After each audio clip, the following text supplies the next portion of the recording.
انا جعانين يا مركزهم.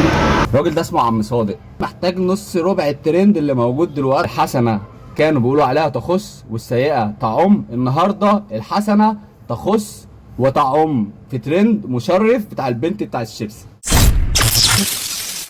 بس الترند ناقص الراجل اللي هو ربنا بعته سبحانه وتعالى عشان ياخد من ايد البنت دي 5 جنيه الحسنه اللي ربنا بارك لها اضعاف اضعافها ويوسع عليهم ويكرمهم يا رب بحق تربيتهم الحلوه فيها.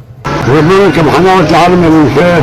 عم صادق الراجل الغلبان الطيب اللي زي ما احنا شايفين، اول ما عينينا هتيجي عليه هنلاقي ان هو لا حول الله يا رب عنده جزء اليمين عينيه فيها مشاكل، وفي نفس الوقت ودنه، لان لو لاحظتوا هتلاقوه لابس سماعه حقيقه. الراجل ده بقى فين؟ مين الراجل ده؟ عم صادق. عم صادق ده كان عرباجي زمان. انا والله بقول لك كنت شغال عربان الاول زمان، انا بعرف اقرا ونفسي. وبعد كده الراجل ده عياله قلبهم جامد، لما اتسأل على الصبيان قال لهم قلعوني.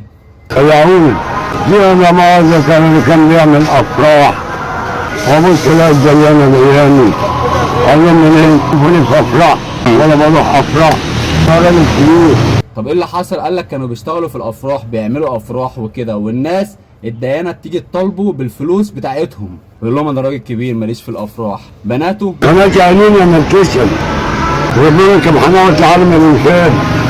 قليل جدا لما بيسالوا عليه، ربنا يعافينا يا رب. الراجل ده عايش فين طيب؟ عم صادق ده يا جدعان عايش في القناطر، وعنوانه هقوله لكم بالظبط.